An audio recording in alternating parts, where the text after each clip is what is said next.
지난 4번에 걸쳐서 우리는 솔로몬의 영화와 또 쇠퇴를 보았습니다. 이미 지혜로웠던 이 다윗의 아들 솔로몬은 하나님의 백성을 다스릴 이스라엘 왕으로서의 그런 지혜, 그런 하나님께로부터 받은 지혜로 이스라엘을 통치했습니다. 그는 또 그 지혜로 하나님의 성전을 세우는데 또 완전한 모습을 보였습니다. 무엇보다 그는 하나님의 마음에 합한 종이었던 아버지 다윗, 그 다윗을 근거로 다윗 때문에 또 다윗을 통해 다윗을 위하여 솔로몬은 예루살렘 성전을 완공했습니다. 그리고 하나님은 다윗에게 약속하신 것을 이루시고자 더욱 솔로몬에게 은혜를 부어 주셨던 것 같습니다. 그러나 다윗이 아닌 이 솔로몬은 성전으로 만족할 수 없었습니다. 특히 아버지 다윗의 성전이기 때문에 솔로몬의 성전이 아니라 사실은 다윗의 성전이기 때문에 더 만족하지 못한 것 같습니다.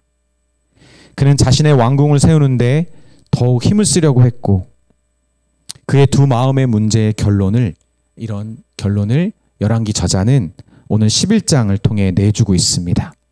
그것은 그가 그의 마음을 하나님으로부터 돌이켰다는 것이죠. 사실 돌이키다라는 말은 성경에서 좋은 말입니다. 잘못된 방향과 죄악된 길에서 돌이키는 것, 돌아오는 것, 악하고 굳은 마음을 고쳐먹고 잘못을 인정하고 그리고 마땅히 용서를 비는 돌이킨 사람, 그런 사람이 되는 것은 곧 하나님을 믿어서 성령을 받은 그런 거듭난 사람들의 가장 큰 특징입니다. 그래서 성경이 말하고 있는 돌이킨 사람들은 대부분 좋은 의미입니다. 하지만 안타깝게도 솔로몬은 그 반대였습니다. 하나님의 택한 백성이지만 하나님이 약속하신 그 임재가 있는 성전을 세우는 그 거룩한 부르심을 받았고 이를 완수까지 했지만 죄 때문에 죄가 아닌 그 순종의 자리에서 그는 마음을 돌렸습니다. 죄에서부터 돌려야 되는데 순종의 자리에서 마음을 돌렸습니다. 그는 은혜가 가득한 그 은혜의 축복이 가득한 곳으로부터 마음을 돌렸습니다. 하나님의 백성을 다스릴 수 있도록 주셨던 그 최고의 지혜와 그 누구도 비교할 수 없었던 엄청난 부귀영화의 그 자리에서 그는 돌이켰습니다. 우리 주 안에 사랑하는 여러분, 우리가 돌이켜야 될 것은 여러분 은혜의 자리가 아닙니다. 허락된 지혜와 축복과 그 은혜를 은혜답게 누리고 순종하지 못하게 하려고 하는 그 마음, 그 죄된 마음에서 우리가 돌이켜야 되지 은혜의 자리에서 돌이키면 안 됩니다. 끝없이 우리에게 두 마음을 품게 하면서 그 부르심의 사명을 다하지 못하게 하려는 그 마음에서 우리는 돌이켜야 합니다. 저는 오늘 말씀을 통해 하나님의 은혜의 자리에서 돌이켜서 떠난 그 솔로몬의 그런 결과를 보면서 지금 우리가 돌이켜야 될 자리가 어디인지를 함께 발견하는 그런 은혜가 있기를 바랍니다. 아멘. 앞선 이 9장 초반의 말씀에서 하나님은 모든 공사를 마쳤던 이 솔로몬에게 나타나셔서 말씀해 주셨죠.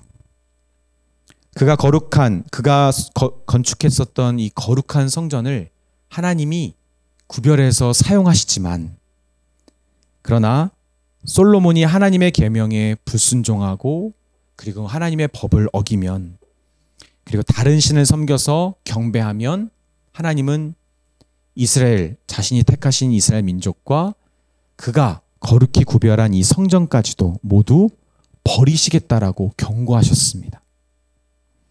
그때 하나님은 구체적으로 이렇게 말씀하셨죠. 9장 6절입니다. 우리 한번 같이 읽겠습니다. 시작.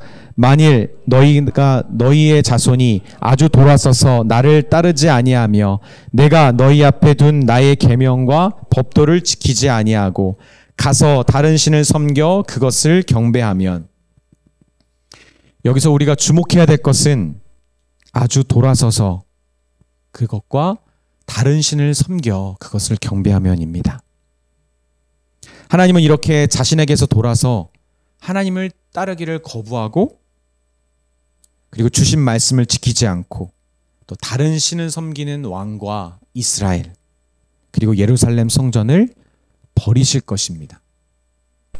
당신의 이름이 수치를 당한다 할지라도 공의로우신 하나님은 반드시 그렇게 하실 것입니다.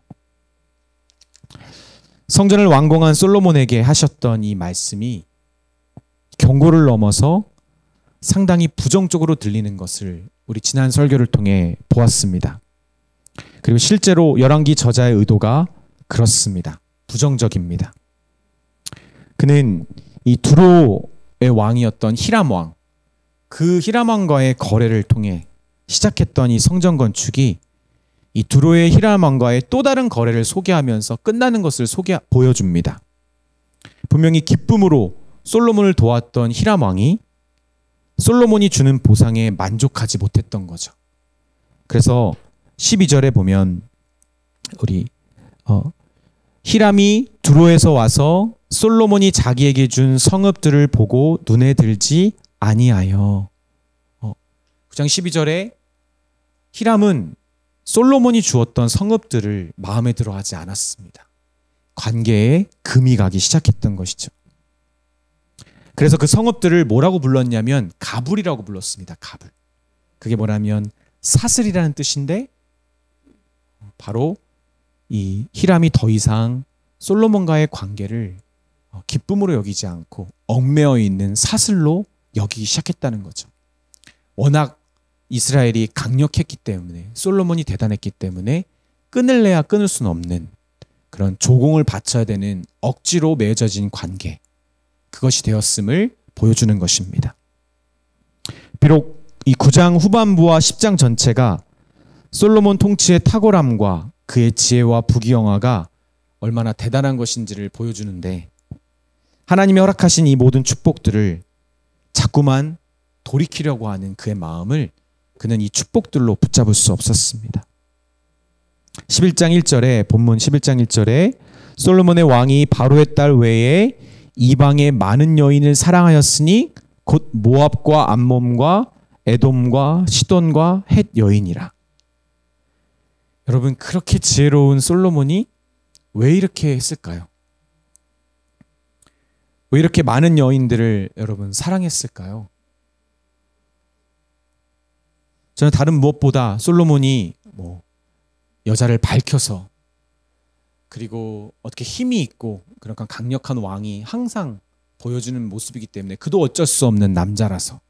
근데 그런 이유들을 떠나 저는 무엇보다 솔로몬이 하나님을 예배하지 않는 여인들에게 그의 집을 허락했기 때문이라고 생각합니다. 즉 하나님을 예배하지 못하게 하는 그 마음들을 계속 머물게 하려는 그런 사람, 남기려는 그 마음에 남기려고 하는 사람들은 반드시 그것으로부터 하나님을 예배하는 마음을 빼앗기기 때문입니다. 3장 1절에 보면 우리 열왕기상 3장 1절에 보면 솔로몬이 애굽의 왕 바로와 더불어 혼인 관계를 맺어 그의 딸을 맞이하고 다윗 성에 데려다가 두고 자기의 왕궁과 여호와의 성전과 예루살렘 주위의 성의 공사가 끝나기를 기다리느니라. 이 바로의 딸을 계속 다윗의 왕궁과 나중에 솔로몬의 왕궁에 따로 둡니다.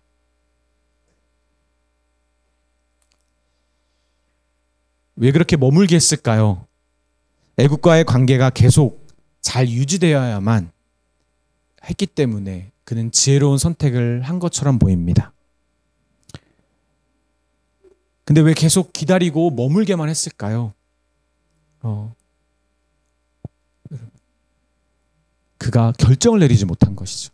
이 이방 여인을 아내로 맞이해서 이 거룩한 하나님의 성전과 이 다윗의 성 앞에 성에서 그녀를 분리시켜야 될지 말지를 결정하지 못했던 것이죠. 그리고 여러분 어떻게 됐죠? 기다린 만큼 보상도 해줘야 됐던 거죠. 7장 8절에 보면 솔로몬이 거처할 왕궁은 그 주랑 뒤 다른 뜰에 있으니 그 양식이 동일하며 솔로몬이 또 그가 장가든 바로의 딸을 위하여 집을 지었는데 이 주랑과 같더라. 기둥. 성전 앞에 세웠던 두 기둥과 비슷하게. 그렇죠? 야긴과 보아스라는 이 강력한 힘을 상징하는 이 두 기둥과 비슷하게 솔로몬이 왕궁에도 기둥을 세웠지만 여러분 이 바로의 딸을 위한 이 성에도 이 주랑을 세웁니다. 보상해 준 겁니다. 우리 주 안에 사랑하는 여러분, 세상에 공짜가 없습니다. 유한하고 제한적인 우리의 삶 가운데 우리가 택하는 것은 반드시 대가지불, 또 다르게 말하면 기회비용이 발생합니다. 점점 더 자기만을 위해서 투자하고 자기의 기쁨과 자기의 유익만을 위해서 많은 것을 택한 사람들은 하나님을 섬기는 그 축복, 그런 시간, 기회, 거기서 흘러나오는 보이지 않는 은혜의 축복들을 잃어버리는 거예요. 그걸 포기하게 되는 겁니다.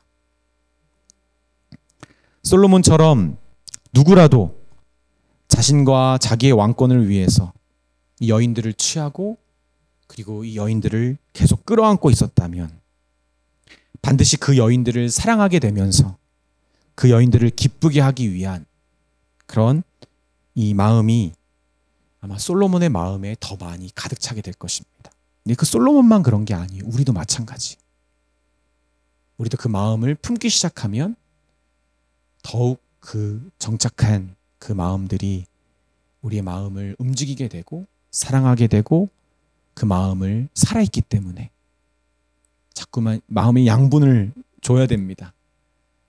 자라나는 것이죠. 그래서 우리는 하나님을 예배하는데 방해되는 그 방해를 주는 모든 것들을 어떻게 해야 되죠? 돌려야 합니다. 더 자리 잡기 전에 돌려서 떠나 보내야 된다고 우리 영혼에게 외치기 시작해야 됩니다. 빨리 가. 저리 가. 그렇죠? 나를 향한 그 방향을 돌려서 등져서 떠나 보내야만 합니다. 열왕기 저자는 2절에 보면 2절, 3절, 4절 쭉 9절까지 보면 그들도 너희와 서로 통혼하게 하지 말라. 그들이 반드시 너희의 마음을 돌려. 3절에 보면 그의 여인들이 왕의 마음을 돌아서게 하였더라. 4절에 그 여인들이 솔로몬이 나이가 많을 때 그의 여인들이 그의 마음을 돌려 다른 신들을 따르게 하였으므로 심지어 오늘 말씀의 본문이죠. 9절에 보면 솔로몬이 마음을 돌려 이스라엘의 하나님 여호와를 떠남으로. 여러분 솔로몬은 돌리지 못했어요. 자기 안에 자리 잡고 있는 그런 하나님이 아닌 다른 것들을 사랑하게 만드는 그 마음들을 돌리지 못했습니다. 그리고 다른 것을 돌렸어요. 하나님을 향한 자기의 마음을 돌렸습니다. 하나님의 사람들은 두 마음으로 나누어져서 하나님을 섬기는 마음과 섬길 수 없어서 다른 것을 섬기게 하는 마음을 분별할 수 있습니다. 이게 분별이 안 되는 사람은 하나님의 사람이 아니에요. 하나님은 그것을 분별하는 영, 성령을 허락하셔서 지금 내 마음 안에 하나님만 섬기고 싶은 마음과 아니 하나님만 섬기지 않아도 돼. 아니 그럴 필요 없어. 그건 너무 힘들고 어렵고 벅차고 다른 것도 허락해도 돼라고 하는 마음. 이 마음이 나누어져 있다는 것을 압니다. 분명히 분간이 됩니다. 그런데 돌려보내지 않고 놔두면 그 두 마음 상태 분별됐을 때 그것을 돌려보내지 않으면 그것이 자꾸만 고착되려고 하고 그리고 점점 그것이 고착이 오래되면 분간이 점점 흐려집니다. 그리고 돌리고 싶어도 돌려지지 않을 때가 언젠가는 옵니다. 오히려 점점점 더 그런 마음이 눈덩이처럼 불어나게 될 겁니다. 하나님이 주신 그런 갚을 수 없는 은혜와 그 은혜의 시간, 그 기회들을 더 잃기 전에 서둘러서 이 정착하려고 하는 이 악한 마음을 돌려 쫓아내지 않으면 여러분, 우리는 잃어버리게 될 것입니다. 하나님을 향하는 전심으로 향하려고 하는 마음들을. 저 여러분이 그 기회를 놓치지 않았으면 좋겠습니다. 그리고 고착되지 않도록, 그것이 정착되어서 분간이 되지 않게 하도록, 그리고 돌리고 싶어도 돌리면 내 인생의 많은 것들이 뒤틀려 버리는 그런 고통을 겪지 않도록 여러분이 이렇게 젊었을 때, 은혜 받은 지 얼마 안 됐을 때 여러분 서두르시길 바랍니다. 여러분, 우리가 나이가 많은 어른들이 신앙의 습관과 그리고 신앙의 가치관, 삶의 모양을 괜히 못 바꾸는 게 아닙니다. 개혁을 하고 싶어도 바꿀 수가 없는 이유는 많은 것들이 걸려있기 때문에 그래요. 그래서 수많은 이 정치인들이 막상 그 높은 위치, 많은 권력을, 권위를 행사할 수 있는 위치에 올라가는데 그 뜻을 펼치지 못하는 이유가 그 자리에 올라가기까지 많은 것들에게 이제 타협하고 그리고 도움을 받았기 때문이죠. 때를 놓친 겁니다. 끊어낼 수 있는 때. 저는 이제는 좀 나이가 지극히 있으신 신앙인들을 보면서 왜 못 바꾸지? 왜 끊어내지 못하지? 그런 마음을 잘 품지 않아요, 이제는. 이미 그들은 때가 놓쳤다라는 것을. 정말 하나님의 은혜의 불길이 막 모든 것을 다 휘어 감을 정도로 그렇게 크게 타오르지 않으면 돌이키기가, 바뀌기가 어렵다라는 것을 알기 때문에 궁일이 여기는 마음으로 기도하게 됩니다. 그리고 긴장하게 됩니다. 저 역시 그렇게 될까 봐. 그리고 감탄할 때도 있어요. 60, 70 그렇게 지극한 나이가 되어서 수십 년 동안 목회를 했음에도 불구하고 그동안의 자기의 신앙을 다 뒤엎고 개혁을 일으키신 그런 신앙인을 보면, 그런 목회자를 보면 정말 존경스럽습니다. 나도 저렇게 할 수 있을까? 그 은혜의 시간, 기회들을 더 잃기 전에 서둘러서 우리 안에 자꾸만 정착하려고 하는 그런 하나님을 거부하는 악한 마음들을 돌려서 쫓아내시는 저 여러분이 되기를 바랍니다. 아멘. 그 이방 여인들에게 준 그 성읍들을 오히려 빼앗고 그들을 쫓아내야 했던 솔로몬은 오히려 하나님에게서 자신의 마음을 돌이킵니다. 그리고 하나님을 온전히 예배하는 곳에서, 하나님의 계명과 율법을 지키는 곳에서 떠납니다. 이에 하나님은 솔로몬에게 진노하시죠. 왜냐하면 이미 2번이나 그에게 나타나셔서 다른 신들을 쫓아가는 것과 하나님의 말씀에 순종하지 않는 것에 대해서 경고해 주셨기 때문이죠. 그래서 원문에는 정말로 왜냐하면 하나님이 경고해 주셨기 때문이다라고 하는 구조로 되어 있어요. 하나님이 진노하신 이유는 단순히 솔로몬이 마음을 돌린 것 때문만이 아닙니다. 하나님이 경고하셨음에도 불구하고 10절에 보면 이 일에 대하여 명령하사 다른 신을 따르지 말라 하셨으나 그가 여호와의 명령을 지키지 않았으므로. 그래서 하나님은 솔로몬에게 벌을 내리십니다. 11절에 여호와께서 솔로몬에게 말씀하시되 내가 이러한 일이 있었고 또 내가 내 언약과 내가 내게 명령한 법도를 지키지 아니하였으니 내가 반드시 이 나라를 내게서 빼앗아 내 신하에게 주리라.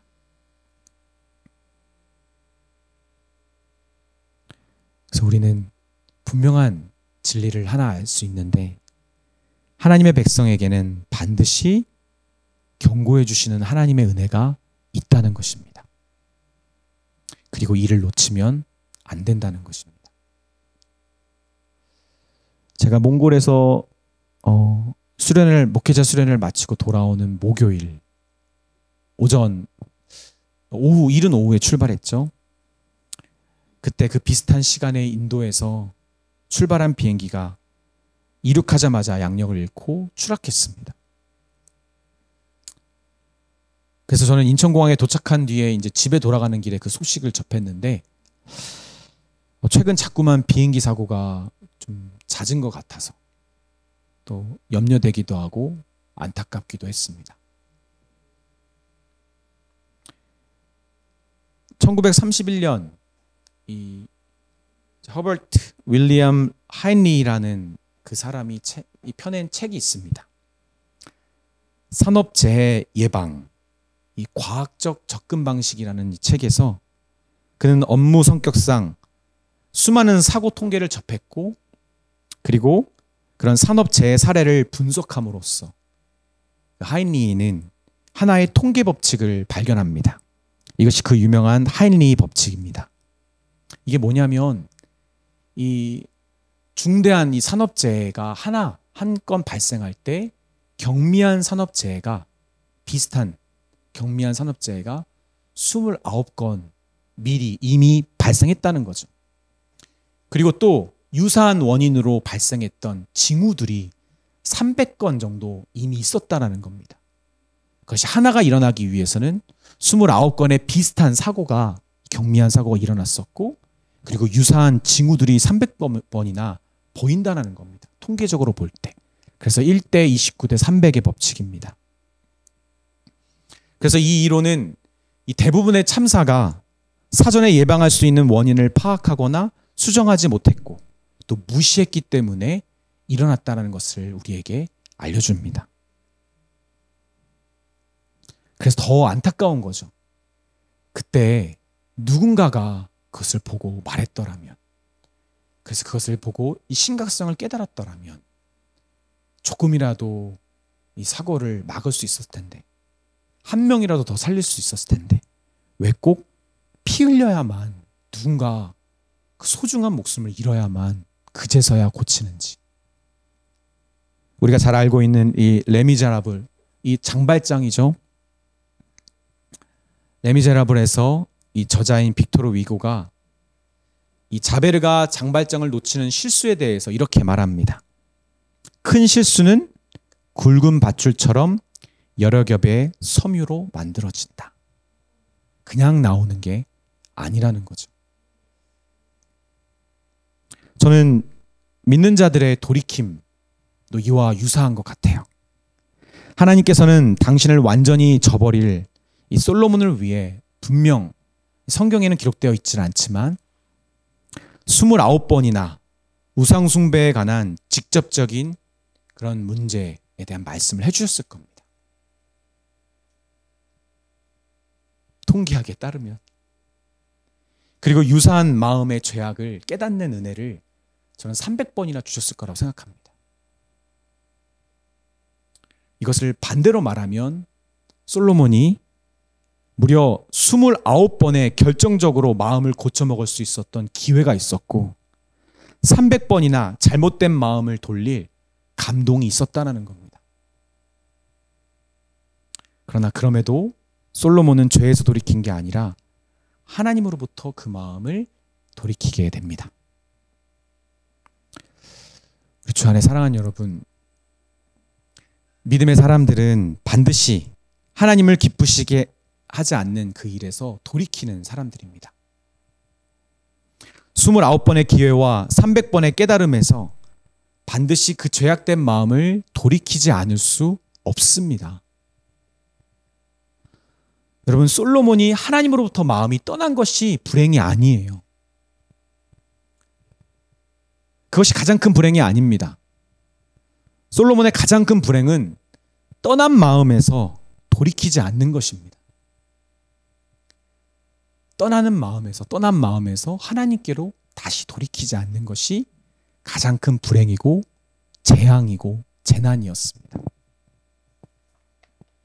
여러분, 특별히 12절에 볼까요? 우리 11장 12절에 우리 한번 같이 읽겠습니다. 시작. 그러나 내 아버지 다윗을 위하여 내 세대에는 이 일을 행하지 아니하고 내 아들의 손에서 빼앗으려니와. 여러분, 이 말씀이 결정적이죠? 하나님은 처음부터 솔로몬을 보시고 솔로몬의 어떠함 때문에 축복을 주신 게 아니었어요. 그의 아버지 다윗을 힘입어 하나님은 솔로몬에게 모든 축복과 은혜를 주셨던 거예요. 그렇다는 얘기는 그가 지금 하나님 앞에 두 마음을 품고 하나님 앞에 마음을 돌렸다 할지라도 여러분, 하나님께 나올 수 있는 은혜가 다윗 때문이라면 하나님으로부터 멀어졌던 그가 다시 돌아오려면 누구 때문에 돌아올 수 있습니까? 자기 때문에 돌아올 수 있습니까? 아니요. 다윗 때문에 돌아올 수 있죠. 다윗을 근거로 하나님 앞에 무릎 꿇었어야죠. 이러면 그 아버지 다윗처럼 가장 끔찍한 죄악이 하나님과 모든 사람들 앞에서 폭로되었던 그 순간에 하나님 앞에 회개와 용서의 기도를 드렸던 그처럼 솔로몬은 기도했어야 됐습니다.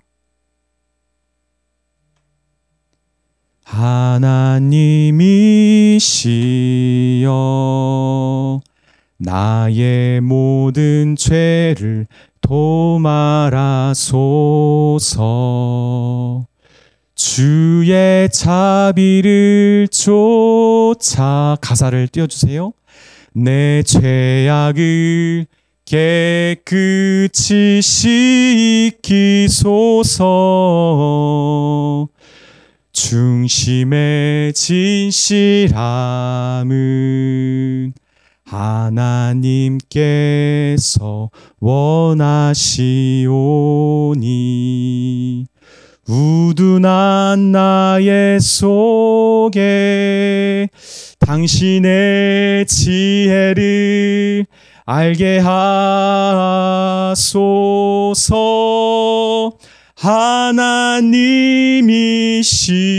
하나님이시여 내 안에 정한 마음을 창조하시고 내 안에 정직한 영을 주사 새롭게 하옵소서.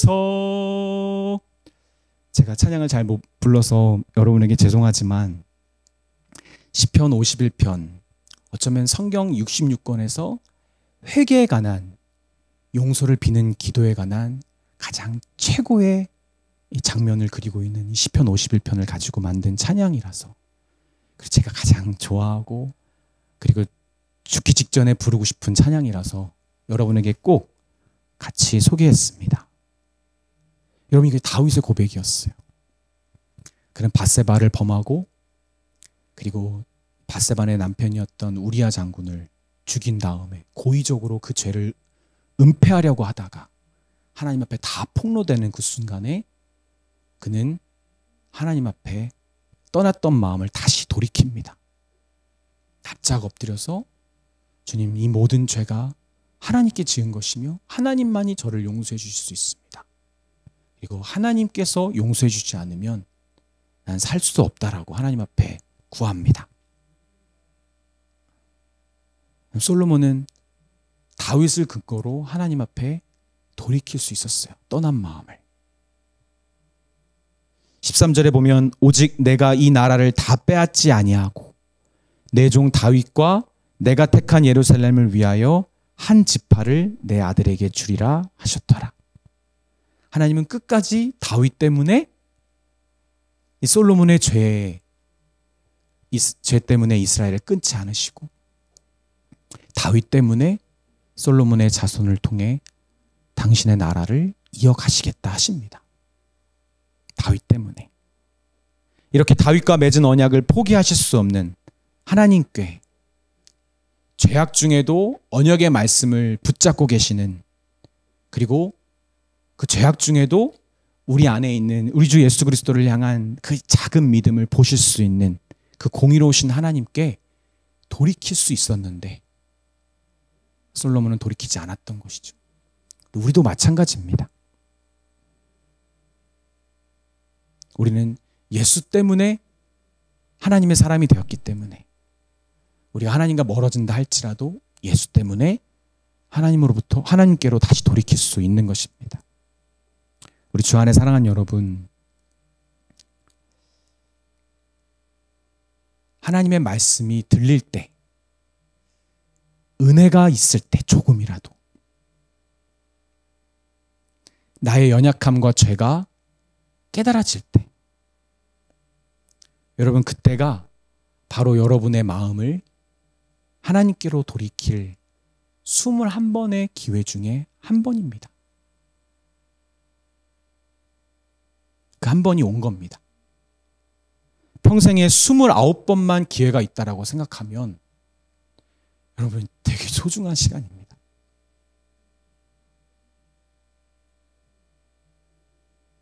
요즘 저는 한 20번은 이미 지나친 것 같고 20번은 이미 소모한 것 같고 한 뒤에 9번 정도에 있어서 되게 불안해요. 하나님이 더 이상 기회를 안 주실까 봐. 여러분 그때를 놓치지 마십시오. 하나님을 섬기고 하나님을 기쁘시게 하고 싶은 그런 기회를 누군가가 주었을 때, 제안했을 때, 그렇게 함께 할 수 있는 사람들이 있을 때, 주어졌을 때, 여러분 그것은 이런 300번의 기회가 있는, 하나님께 더 가까이 나아갈 수 있는 그런 시간이 찾아온 겁니다. 여러분 이 기회도 소홀히 여기지 않았으면 좋겠습니다. 평생에 300번이라고 하면 이런 제안과 기회와 이런 감동들, 이거 순식간에 지나갑니다. 하나님이 아닌 거짓 우상을 사랑하게 하는 그 여인들을 마음에 방치하지 마십시오. 여러분 남자가 여인들을 얼마나 좋아합니까? 그리고 이렇게 왕 같은 사람들은 이방 여인이라는 그 매력을 아주 크게 보았습니다. 남자에게 여자가 이방 여인이 치명적으로 매력적인 것처럼 어떤 형제에게는, 어떤 자매에게는 다른 유혹이 있겠죠. 여러분 그것을 방치하지 마십시오. 그냥 두면 반드시 그 자리를 요구하고 성읍을 내주게 되어 있습니다. 대가를 치러야만 합니다. 그리고 결국은 내가 대가를 치른 것이 아까워서 사랑하고 그리고 섬기게 될 것입니다. 그래서 그 전에 반드시 되돌려야 합니다. 정착하기 전에 돌이켜 떠나보내야만 합니다. 그것만이 살 길이죠. 우리 주 안에 사랑하는 여러분, 하나님의 은혜가 임할 때, 그리고 말씀이 들리고 조금이라도 깨달아질 때, 그때를 놓치지 말아야 합니다. 저 여러분이 진정 죄와 교만과 그 불순종의 마음, 거기서 완전히 돌이켜서 하나님께로 더 온전히 나아갈 수 있는 기회, 그 기회가 찾아온 거고, 그리고 경고도 찾아온 겁니다. 더 이상은 안 된다. 히브리서 10장 19절 22절 우리 올해의 주제 말씀이죠. 그러므로 형제들아 우리가 예수의 피를 힘입어 성소에 들어갈 담력을 얻었나니. 우리 한번 같이 읽겠습니다. 우리가 마음의 뿌림을 받아 악한 양심으로부터 벗어나고 몸은 맑은 물로 씻음을 받았으니 참 마음과 온전한 믿음으로 하나님께 나아가자. 아멘. 그런 기회가 왔으니, 주어졌으니 놓치지 말고 참 마음과 온전한 믿음으로 도약하자. 저는 이제 곧 50이 옵니다. 저는 50이 되면 딱 성경책만 딱 가지고 하나님의 말씀을 풍성하게 전할 수 있는 그런 말씀의 성실한 목회자가 되기를 소망했어요. 꿈꿨어요. 그래서 한국에 오자마자 아내한테 그걸 선포했어요. 내가 파트타임 사역자를 하면서 말씀을 깊이 연구하고 싶다. 그래서 한 당분간 몇 년 동안은 돈을 많이 벌 수 없을 것이고, 그리고 이렇게 정착하기가 힘들 것 같다. 그래서 아내가 그게 무슨 말인지 아마 이해 못했을 거예요. 그냥 받아줬는데 근데 벌써 이렇게 5년밖에 안 남았어요. 아직 멀었습니다. 저는 60살이 돼도 안 될 것 같아요. 근데 그 하나님 앞에 약속했던 그 50살이라고 하는 기준이 열심히 달려와서 최대한 말을 아끼고 드러내거나 이렇게 막 나서지 않고 50살까지 준비하겠다라고 했던 그 50살의 그 기준이 저에게 압박이 됩니다. 그리고 그 전까지 하나님이 많은 기회를 주실 것 같고 그 후에는 하나님이 안 주실 거 봐 두렵기도 합니다. 진짜 때로는 제가 지금 누리고 있는 이 기회들이 29번째인 것 같기도 해요. 근데 그 두려움이 그 저를 살아있게 합니다. 하나님 앞에. 그리고 납작 엎드리게 하고요. 자꾸만 하나님을 거부하려고 하는 그런 우상을 섬기는 여인들이 제 마음에 자꾸만 정착하려고 할 때 그것을 자꾸 돌려보내려고 하는 힘이 됩니다. 저는 이것이 참 은혜라고 생각해요. 만약 내가 젊었을 때부터 정말 사람들에게 주목받고 인정받는 그런 탄탄대로를 걷는 목회자의 길을 걸었다라면 내가 이것을 29번째 기회라고 생각할 수 있을까? 그런 두려움이 있습니다. 이것이 저에게 너무 축복인 것 같아요. 여러분 어떻습니까? 그때와 그 시간 그리고 하나님이 주시는 이 은혜의 자리를 가볍게 여기지 않고 바로 하나님이 주시는 이 기회 그때에 여러분 죄악을 떠나서 하나님께로 마음을 돌이키는 저와 여러분이 되었으면 좋겠습니다. 저는 솔로몬의 인생이 정말 복된 인생이 아닌 것 같아요. 오히려 다윗의 인생이 진짜 복된 인생입니다. 근데 아마 이 두 인생 중에서 뭘 택하겠냐라고 물어보면 여러분 우리는 다 솔로몬의 인생을 택할 겁니다. 왜 다윗처럼 그렇게 고생할 필요가 뭐가 있어요? 14년간이나 광야에서 도망자 신세를 삽니다. 이제 좀 왕이 됐으니까 아들한테 쫓겨서 또 도망가입니다.